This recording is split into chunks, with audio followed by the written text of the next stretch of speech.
Mimi napofanya kazi sitaki vichopanzi, nione kijakazi sababu naipenda kazi. Asiyeipenda kazi nyosheni kidole juu, mishoni takufa njaa. Baba pigeni kazi, mama pigeni kazi, ndio msingi wa maisha. Tangu utotoni wazazi wangu walinidisia, hapa ni kwenye dunia unapaswa kukania na sio kulialia. Nilikuwa na cheki baba jinsi anavyopigania uhuru wa familia na mashauri mazuri alikuwa ananishauri. Mapema neema kila napokuwaza mimi nashikwa na uchungu mama.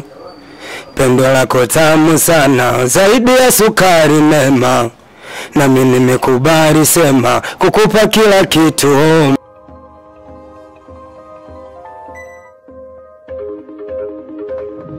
Good afternoon all of you who are watching Iwacu Top TV. Misos kama tuafitiye bishasha Uyumusi twaje muri music aho tugira tuganirize abahungu bari muri group yitwa WAKULIMA boys. WAKULIMA boys abahungu banyu, abahungu mukunda, abahungu Jean Bongahi muyinga, abahungu muzi kandi mukunda. Ego tugira tubagisha ikiganiro tubabaze byinshi mutazi, byinshi mukeneye kumenya. Jean lan mubanda yimugira like, share na comment, don't forget subscribe kugira mubanda yimubona ibiganiro byacu. We love you so much. Ndabahaye mwiriwe abakunzi ba Iwacu Top TV. Kuko twabemereye ko tuzokwama tubahereza bishasha misi yose. Uno musi twaje mu muziki, aho turi kumwe na group y'abaririmbyi bo ngahi muyingi wacu. I think ni WAKULIMA boys, abahungu banyu, abahungu mukunda, abahungu mwari mukumbuye. Turabazaniye ngo babereke byinshi bishasha. Mubandanye mugira like, comment na share. Don't forget subscribe. Kuri micro muri kumwe na Chimene Trinité, kuri kamera muri kumwe na MC Mango. Ego babahungu ngaba nkuko nari nababwiye yuko ndababereka neza cyane. Avant yuko dutangura nashaka abanza babibwire. Je ndi mu group ya WAKULIMA boys. Izina wanje bamenyereye ko muji mu muziki ni Kapinda, ariko ndafise n'izina y'amatazira normal. Nkabandi muri music hani wacu muhinga. Yego bakoze cyane. Jeni nitwa MC Ivo, nkabandi muri kundi ya WAKULIMA bakaba bamenyereye ku izina rya Lil Fanda. Nkaba ntaramara igihe kinini cyane muri WAKULIMA boys. Ninjiye vuba maze n'imisi mike cyane, mugabo ingufu tugiye kugira ndabona ni nyinshi cyane. Nzananye n'ingufu zishasha cyane muri WAKULIMA boys. Murakoze cyane. Mufite amazina goyi nayibagiye. Kapinda nawe MC Ivan. MC Ivan aka Lil Fanda. Lil Fanda sishobora kuyibuka yose basha. Umva ko bakaze cyane. Ego twabwiye ko ari abahungu banyu, abahungu mukunda, abahungu bashoboye, abahungu bazi ibintu. Abahungu bo muri kazoza WAKULIMA boys.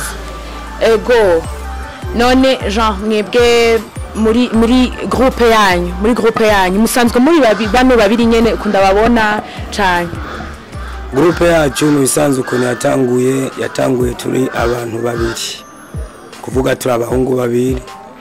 Maze gutangura groupe twarakoze bishimishije, wanashaka guhera nka 2014 kuduga ushika no munsi 2020 turacari muri music.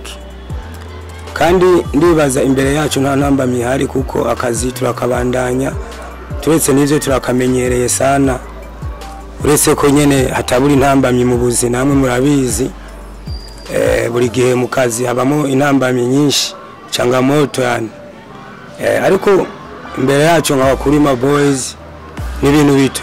Hanyuma MC Eva uyu nawe yinjiye mu misi mikeyi, gusa yari umuntu wacu kuva iyo myaka yose yaciye, kuko nta hantu twakora igiteramo ngo tugende tutabaye kuba turi kumwe nawe. Ese bano yaravuze ati jewe aragezaho no kuyunga na groupe kweri bikwiriye neza cyane. Ambwira ati nta shida, karibu muri groupe kuko nubundi niyo wanyu, niyo wacu twese, niyo muhinga. Chiza gusanya muhinga nuko tufashanya, tugakorana, tugakundana. Narashoboye kumukaribisha, wanashaka namukaribishije mugenzi wanje twatanguranye groupe siho yari ariko yarashoboye kugerageza ndamukaribisha sana arinjira muri groupe nangora n'ubu groupe yagaze neza cyane. Omar urakoze cyane urakoze gose umbwiye yuko mwatanguye Jean gukora akazi kanyu muri batatu none ko uno musi muri babiri uwundi ari hehe? Uyundi sihari yarafatiriwe ari ku kazi ka misi yose ari mu Cankuzo. Murakoze ego mwavuze yuko mu muziki wanyu Jean nje ngerageje kwibuka nabumvise kuva kera nabumvise kuva kera ariko ibikorwa byanyu sinzi ahantu byagiye mwazimye mwa Jean sintukibabona gose nkuko byahora ubwa mbere murafise ico mwotubwira MC Ivo? Mu bisanzwe igituma tuzima natwe si twebwe urabona umuziki uragoye umuziki kugira uje muri studio producer ntugende umubwira ngo jewe ngo nzanye umuziki nkorera akubwira zana amahera kwanza kubera nanje ibyuma sinabirose kubusa nta management mu muziki dufise turi kocha dufise n'imiryango mu bisanzwe tuba turaba ducunga gacuraba kugira urabe kuyo usigariza umuryango nayo utwara muri studio kugira ukore ikintu gishasha abantu babandanye kugukunda gacu usanga byagoranye hanini ya cyane twasaba management twasaba abantu bikubita gashi barabe natwe muri tara zacu bagira ikintu baduterera nka WAKULIMA boys ingufu dufise nyinshi cyane imistar dufise nyinshi cyane ubushobozi bwo kwinjira muri studio kugira duhe producer amahera natwe dukore ibintu bija hagaragara nico kitugora ntitwazimye niho turacarondera. Abakunzi ba WAKULIMA boys murumvise yuko ntaho bagiye baracahari kandi baracabakunda cyane ariko intambamye hari mwayumvise gose mwayumvise cyane ni subi inyuma gatoya heje kuvuga ni mufise management ni kubera iki ushobora kukitubwira? Hanyuma kubijanye na management yacu management ni nyinshi ariko nyinshi zukuri nizitari zukuri kuko nka management je maze guhura nazo nko muri WAKULIMA tumaze guhura nazo ni nyinshi. Umuntu aritokeza ari muri concert karyoherwa n'ivyo twakoze kamunezera cyane mbere wanashaka kitokeza nyine akaza kakubwira ati bite urashoboye ndashoboye kweli kamubwira ati asante sana kumbwira ko nshoboye nivyo bimpa inguvu zo kubandanya nkora umuziki. Mugabo sasa kuri uwo mwanya maze kubikubwira muvanya barenganye sinzi ko kwaca yibagira cyane akomeza vyibuka numaganira ahantu Ndero kubijanye na management yacu sinovuga ngo nayo dufise turabifise management yacu kuno mwanya ni nguvu zacu kuko benshi batwemerera management ndabita babenshi kuko management y'ukuri numwe kwemerera ibintu hanyuma akabishitsa kavuga ati ikintu narakivuze akivuze nk'umuntu akuze kandi aciye ubwenge kandi uyu muntu namushimiye kuvyo yakoze uko ari vyiza umva nta mpamvu yo gucogenda ngo bibagire urumva harimo kuzuga nijya muntu akubwira ibintu ariko aragukwepa kugira gusanga umwanya uhereye ibandanirize aba ni benshi cyane je niko no bivuga. Mara urakoze gose urakoze savale ne vous en faites pas bizoza management ni ingufu zanyu nizo zizotuma mugera aho mwifuza kugera hama abantu namwe muzamurabesha muramikubita gashi Jean mwavuze ngo murabaririmbyi turabizi murabaririmbyi Jean ndashaka mumbwire mu midiho dufise ngaha partout kwisi nako no bivuga ego imudiho Jean hari za hip hop hariho za R&B ibintu byinshi cyane Jean mufise umudiho umwe muririmbamwo canke mubikoresha byose? Twebwe dukoresha imidiho yose mu bisanzwe gusa umudiho tuzwi ko cyane dukunda cyane na twebwe ubwacu turakunda hip hop cyane, turabarapa, turakunda cyane hip hop, turahanura, turigisha abantu ibintu by'ubuzima bigushikira, turarimba na afrobeat kugira tunezeze abakunda gutamba akaziki, bakunda kwiryohera, turabakorera na afrobeat bakiryohera.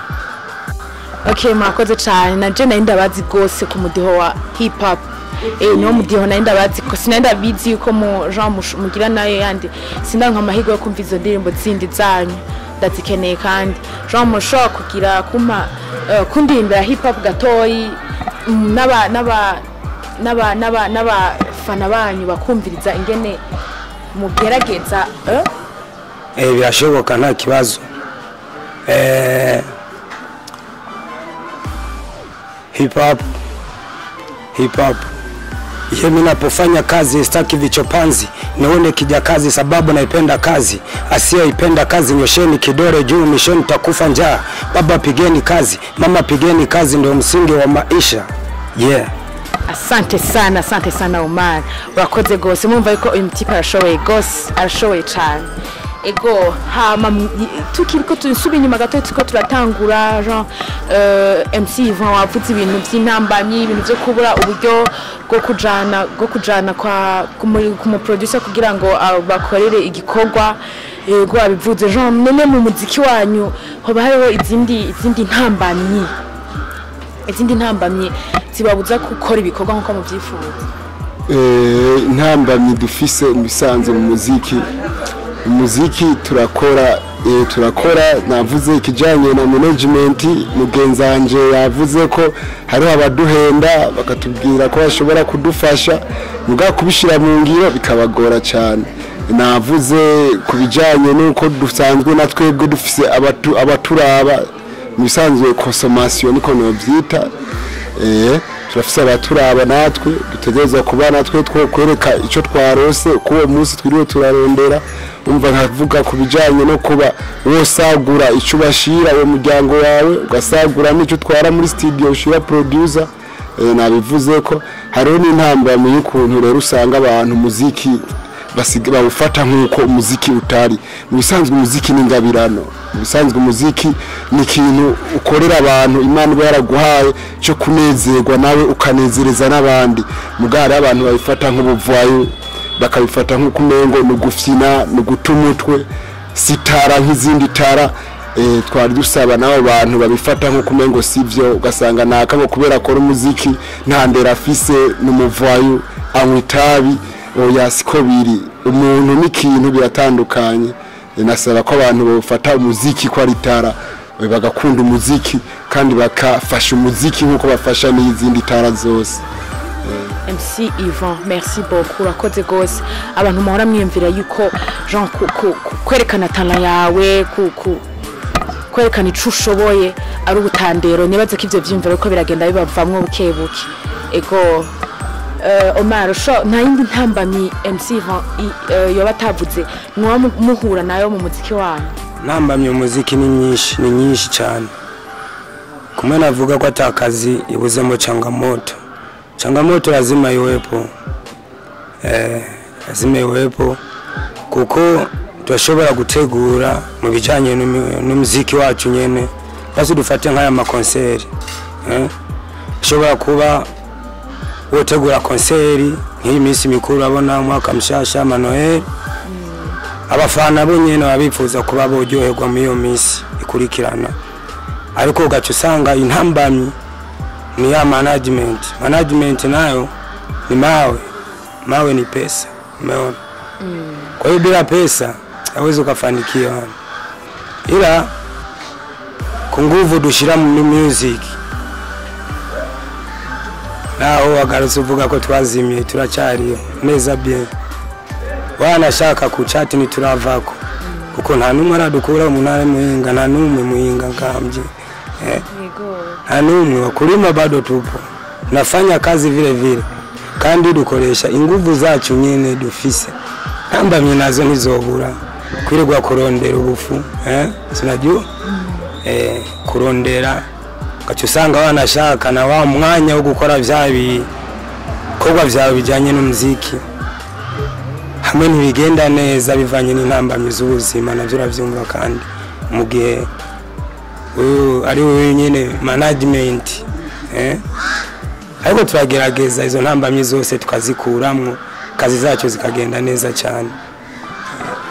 Omar urakoze cyane urakoze gose Jean baratubwiye yuko intambamyi mu muziki Jean igikorwa cyose wa muri kurakora intambamyi zitegerezwa kubaho ariko Jean kagerageza kuba gute kuba fort umva nawe abahungu rero barakomeye gose ego intambamyi ziri hariko babikora nkuko batabibona bakora nkuko izo ntambamyi atazobabona Jean WAKULIMA boys niyumviriye ku Jean muri abantu ariko mwiyumvira ati reka Jean tugaragaze talent yacu yo kuririmba siyo talent yenyene mufise uwo bashira ku chantier yo sanga mufise na talent yo kubaka cyangwa ko bashira handi hantu kubera ko ariwo mwuga mwahisemwo ke l'avantage ni yihe nyungu mwabonye mwokuramwo mu muziki muziki ngarutse kutara umuntu agenda afise umubiri cyangwa amaraso yiwe umuziki naciye amatara menshi atandukanye nk'uburondezi basi dufate narigeze kuba nk'ini umupira nk'ini muto cyane boca nsanga umupira naho bishobora kunyorohera nk'uko basi n'abandi muri music uko music ni ikintu ufise tara kuri wewe nyene kikoroheye cyane naho ubu uri kuratambuka mu ibarabara ushobora kuba uri muri music ariko abantu ntibabibone cyangwa bakabibona babizi hariho n'abandi bakubona nkuko umenga aho ujya muntu ntacyo amaze sinzi n'umusazi kubera ivyo wawe urimwo kenshi ivyo barabitwita twebwe tarahindi naciye mu buzima bwinshi ndi umukwaferi Jean kubadije ati ni kuki mu matala umwaye matala yose kumwa gukina football nibindi byinshi kuki wahisemwo umuziki ari washize imbere mu matala yose yiwawe nahisemwo gushira umuziki imbere bivanye n'ukuntu umuziki ari impano yiwanje kwanza icyambere umuziki ni impano kuko ni ibintu nisanzemo no mu muryango kuva kera abanashaka vyamyemwo kuki wacu harabayemo abantu babi bafise imiduri ndibaza urahizi hari ivyo biti biturege bakubita n'intoke guti ashobora kwimbika inogo acashira kwibati ugakwega umugozi ufungira ku giti kizura kubita kuri kubita kugira ngo wumve ikinogo niyo bafe urumva ni bafe yani urumva nsanga muhira hariho inanga zira za kera urumva basi tuzite piano za kisasa ivyo byose nabisanzeho muhira nsanga rero umuziki ni impano nitara nyene yiwanje atari kurondeza kuko ni ibintu nasanze biriho no mu muryango Omar mwumva yuko ikintu c'umuziki ni ikintu yakuranye mu maraso kuva kiri muto cyane yakuze kimurimwo ntiyarondeje ntiyabyiza kuze niko no byitwa ntiyabyiza kuze MC Ivan ni yihe nyungu kugira ushire talent yawe yo kuririmba kugira uyishire imbere ni yihe nyungu wabonyemwo Jean yo kuberayo gusumba izindi talent zose ni yihe nyungu wowe wararonse mu muziki yatumye uvuga ati reka mbandanye n'umuziki wanje ego cyane urakoze kumpa ijambo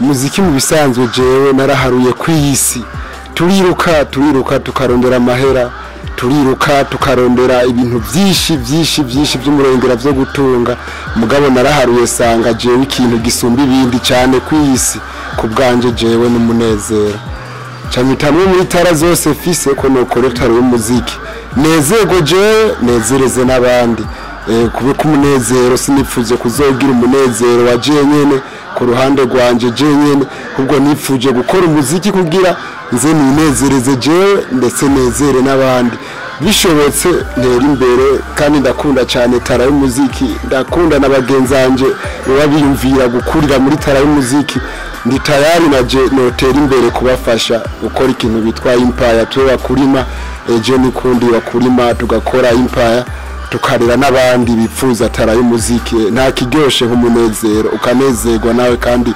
ukanezereza abandi bakagukunda nawe ukabakunda.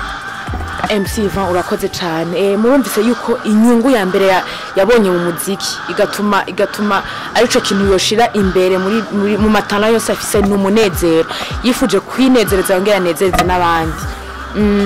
WAKULIMA boys ndazi indirimbo nyinshi zanyu maze kumva nyinshi ego Jean nkamwe kuri mwebwe indirimbo mubona ati iyi ndirimbo mu ndirimbo zacu yagize hit yoba yarakunzwe n'abantu gose ni gihe ndirimbo murakoze uko nabivuga indirimbo shira imbere cyane yoba ariyo wanashaka yadugije izina rya WAKULIMA boys indirimbo bita one beef.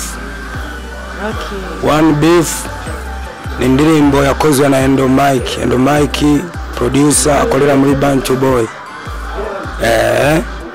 Indirimbo yari gikorera muri Roma record.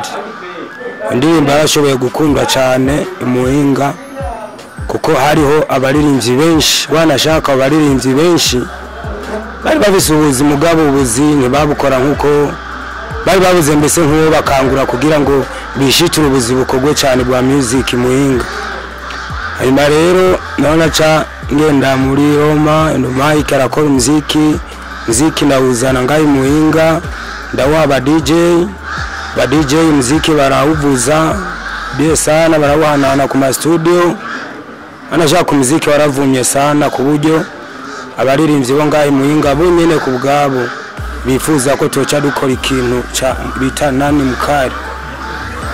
mukari cyo gihe yarabaye kweri yaribereye yaripendeje sana ariko imependeza sana kabisa. Iyo nani mukari yari Jean yari nka concert byari biki yari concert tofauti concert nkihiganwa amahiganwa nani mukari tuone nani anaweza kwa sababu kulikuwa kuna mabishano mimi naweza na mimi naweza. Kwa hiyo kama unaweza basi twende pale tuangalie uwezo wako uko wapi. Kwa mwanya abaririmbyi bonyene batwarakoranye hariho n'aba producer batavukana ngaha nashaka barabijamwe mu gukota amanota turaja kuri communale ahantu hari sare ngaho kuri communale ku mashure no twakoreye igiteramo cyo gihe cyane mukari barabaririmbyi benshi twarashika nka nihenze twarashika nka 70 baririmbye ngaho mu n'abandi bo mu mihingo mu makomine baraje uko baravyiyumva mu twe twabikoze nk'intara yiwacu. Urumva ushoboye waraza nawe ukerekana tara y'abantu yagaze. Hanyuma ku mahigwe iyo ndirimbo yakozwe na producer Endo Mike yarashoboye gutora ikibanza ca mbere nibeshe abafana bonyene banashaka n'abandi baririmbyi nabo byarabanezereye ko bararyohewe barabonye ko ari bikorwa bishoboka wanashaka atanu busuma bwabaye mu kuko kizuri kinajiuza kama wewe binti mzuri lazima utongozwe au si asante kama kawaida binti kwa hiyo ndio nyimbo imetupa namba hapa kwera hala mabishano mara wewe mtu wa Kijama na Kijama ni karibu ni mjini lakini mimi ni mkulima kwa sababu ni mtu wa kijijini mimi ni mkulima lakini muhinga maskani ndirimbo yaraduhaye izina mmoja. MC Ivan ni mushasha mu Jean wavuze ko mwari kumwe kuva kera usibye ko atari muri groupe mugabo ni mushasha muri groupe twavyumvise yuko yinjiyemwe mu nyuma yanyu Jean hoba hariho ico mutegurana mwe mwarasohoye indirimbo canke murategura kuzisohora? MC Ivo na ndirimbo nimwe turakorana ariko muri gahunda ko turategura hari ivyo turiko turategura ushobora kwinjira muri studio mu minsi turashobora kwinjira muri studio tugakora indirimbo anashaka ya mbere kuba yo bari muri WAKULIMA boys kuko nta ndirimbo arakora nimwe ngo dukorane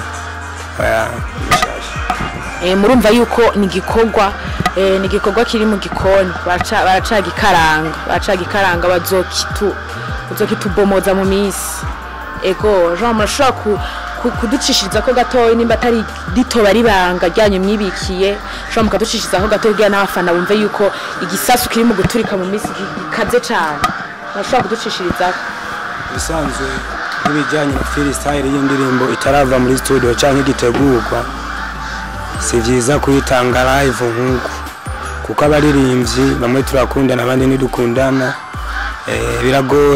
biragoye mugabo kuzisanzwe zikoze n'ibisanzwe Jean zisanzwe zikoze MC Van urafise indirimbo mufise indirimbo muhuriza ko kuzoba zisanzwe zikoze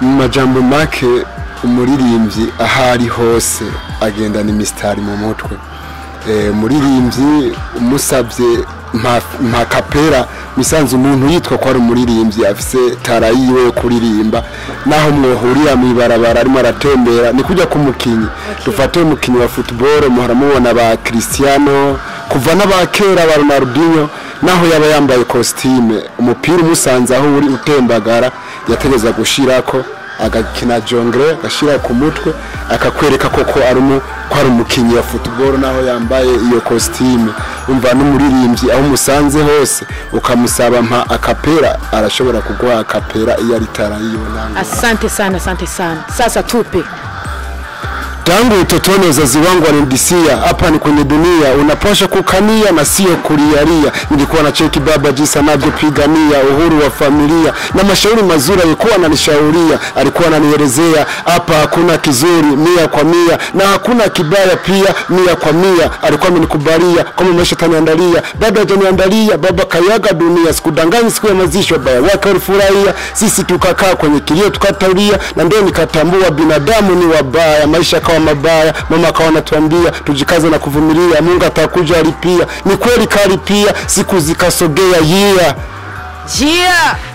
birasose cyane abatipe na best rapper man barashoboye vraiment je numva manager muhari ndumva yuko mwogira mwoza gufata mu mugongo bano bahungu vyongerera gose avant yuko turangiza ikiganiro kuko le temps ndabona umengo umwanya uri kuragenda ego Jean ndashaka Omar umbwire inyungu Jean si apana mentalement apana mu mutwe Jean mu mufuko byitwa mu mufuko kuko financièrement basi mu buryo ikintu umuziki umaze kukwinjiriza kuri wewe apana mentalement mu mutwe no umbwira ati jewe vraiment aho nari yindi ubwa mbere naho ngeze ubu ndabona yuko hariho changement bintu biko biragenda neza cyane gusumba uko nari ndabyiteze ikintu umuziki wawe warakuzaniye wewe financièrement cyo bari kiki murakoze by'umuziki ikintu cya mbere ndawushimira nuko cya mbere waramenyekanishije mu ntara zitandukanye ndafise abaririmbyi benshi tuzinanye ndafise abagenzi mbere wanashaka no hanze y'igihugu nkaho Tanzania kwa hiyo muziki uramaze no kungaburira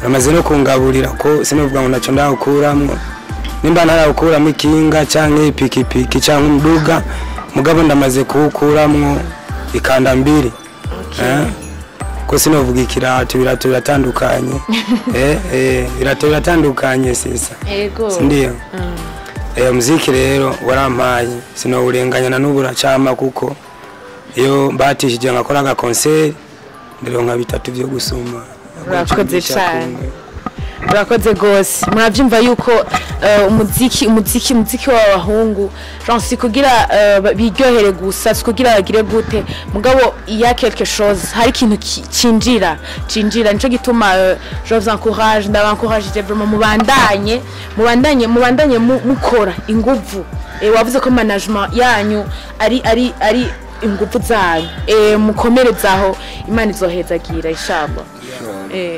hama kugira duheze ikiganiro ndasabye mugira akajambo kanyuma mubwiye abafana banyu Jean nabo batarafana banyu Jean muri one beef mwarababwiye naravyumvise ego mugico muwabwiye abiyumvira yuko umuziki yoba ari akora gutumwanya iki Jean mugira kajambo kanyuma mubwiye abafana banyu. Yes, nibaza ko ku muntu akuze cyangwa aciye ubwenge umuziki n'akazi. Muziki n'akazi nk'umudereva cyangwa umufundi yubaka cyangwa umudandaza, kuko ikintu cyose ukora ukaronka nko riski ni kuvuga n'akazi kuri wewe. Hanyuma changamoto nazo mu bantu nk'abo ni benshi bariho, umuntu hari n'umuntu ashobora kukubwira ati reka umuziki ntawe uzokugeza, reka umuziki cyangwa umuziki ukore mugabo biragoye nta mahera ufise. Mbwira umuziki na mahera samahera, kuko amahera ni vyiyumviro n'ubwenge n'inguvu ziwawe Imana yaguhaye ukoresha. Akabaho n'abandi kandi baduca intege sometime. Mnashobora kuvari akakubwira blaza muziki wako ni mzuri, lakini sikiliza jinsi wengine wanavyotengeneza muziki. Agacha yifuza wewe ko ukora umuziki nk'wa Diamond canke basi Fariyazi, agacha yibagira aho uri kurakorera wa muziki wiwawe, akibagira ko uri kurawukorera imuhinga n'uburyo bw'imuhinga cyo kimwe n'ubwahandi. Hanyuma rero ivyo ungarutse ngaho abona bo kuduca intege, umuntu agutera inguvu. Ndashimira abafana cyane, ari muziki naririmbye mvuga ati ndashima abafana cyane mwe mundosa nayigikwanko. Wow, narayumvise ego, kuko abafana nibo je nubakiye ko ni nabo nubatse. Je mpumvye umufana umwe muziki nofuma mpumba mahera y'umufana umwe mugabo canke babiri, mugabo umufana abafana banje bakagumamo, kuko umufana ni muno munsi atabushobozi bukwiye afise. Hari abafana bawukwera ushobora kubona ati umuntu umufana ni nguvu zike ariko arafise icyo yonkorera. Habo nibo nemera bashobora kuba ari abantu baba ariko barami inguvu muri music yanje ndiko ndakora kugira ngo ngume ku kazi. Je no bahanura ko badufata mu mugongo bakatubona nk'abanyakazi nk'abandi kawaida. Sio mbaya fresh. Muravyumvise gose, muravyumvise. Yababwiye bafate mu mugongo oli yo kubaca intege kuvuga ngo bakore indirimbo nk'izo muri Wasafi. No ntibikunda, banza murayo kwanza aho bari uburyo kwanza Jean bazohashika kuko Imana niyo nkuru, mugabo kwanza mu bahinguvu. Mwavyumvise gose. MC Ivan wogira akajambo kanyuma ubwiye abafana bawe. Ego ndakunda cyane abafana bacu cyane, ndakunda abantu bose bakunda WAKULIMA cyane, ndakunda n'abantu bose bakunda umuziki ndundi cyane. Nyamutuma twitwa twebwe natwe twira tubanezereza. Ikindi nosaba cyane bavyeyi murera abana, shigikira umwana mutarafise, shikigira umwana muri yatara yiwe ijya nyene ubona afise, ntumuhatire muri yatara atari yiwe, kuko umwana uzobugomba kumumugaza azobijamwe atabishaka, abikora atavyiyumvamo. Mushigikire muri yatara nyene yaye ndafise kugira atere imbere nawe wishime nawe yishime. Ikintu norangiza mvuga asante sana ku bantu bakunda umuziki ndundi. Ndashimana cyane kandi ku bafanizi ba WAKULIMA boys mubandanye muri abenshi, turabasezeraniye kwinguva ari nyinshi cyane nkuko twimanaginga bishobotse tukaronka udufasha atatubesha natwe ku nguvu zacu nkuko twimanaginga. Turabemereye ko tuzobandanya twimanaginga, tubakorera ibiteramo, tubakoreye n'ibindi bintu bishasha by'umuzinga bigezweho. Mubandanye mukurikirana WAKULIMA cyane. Murakoze. Murakoze cyane, murakoze gose. Omar, imbere yo kurangiza ikiganiro nyezina kurangiza hariho indirimbo Jean ngaha muri ville bakuzi ko abantu bose yitwa Nema.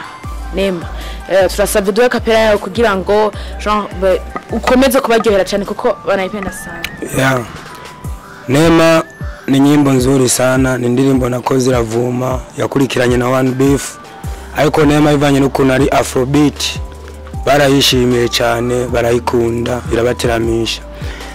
Ndashobora kuba kapera benshi barayizi ariko nibisanzwe. Indirimbo ivuga guti ni indirimbo y'urukundo ni mu bwoko bwa Afrobeat. Ungesema mapema nema kila napokuwaza mimi nashikwa na uchungu mama, pendo lako tamu sana zaidi ya sukari nema, nami nimekubali sema kukupa kila kitu omu. Ungesema mapema nema kila napokuwaza mimi nashikwa na uchungu mama, pendo lako tamu sana zaidi ya sukari nema, mimi nimekubali sema kukupa kila kitu mimi nashinda nyumbani mimi nashinda stendi nema, mchizi nayatazama nema, nasipendi nenda rudi nema, unafanya makusudi nema, tulia na kei nema, wewe mtoto mzuri nema, punguzeni kiburi nema, na utaishi vizuri nema, unatamani magari nema, magari ya wenye mali nema, ni bado niko mzani nema, mchizi na sakamani nema, nasipendi tuachane nema, ninapenda tufuatane nema, kama nyuki na asali nema, wache kunibania nema, nipepezi la kweli nema, niwape masera hai nema, mchana na kutokea nema, unashindwa nipokea nema, nimesha kupenda nema, japo kuona nizingua, rudisheni pendo letu pale mwanzo lilipoanzia, mapenzi ni matamu sawa ila jua yanaua sana, macho yanatazama nema, na moyo unapenda nema, we kwa nini unakwenda nema, mina bado nakupenda wewe. Asante sana Omar. Ndio ni true story, ni muri ya vrai, ni muri yo. Ya vrai. Rashushe, nanje ndashaka mbe nema. Ego Ego hama bakunzi ba Iwacu Top TV. Ego mudukundire ikiganiro tukigarukirize ngaho kuko le temps passe, umwanya turega gose. Tubashimire cyane kuba migoye mugakurikirana ikiganiro cacu. Land mubandanye mugira like, comment na share, ntimwibagire subscribe. Ntimwibagire subscribe on YouTube kugira ngo mubandanye muronka n'ibindi biganiro byacu. We love you so much. Ciao ciao.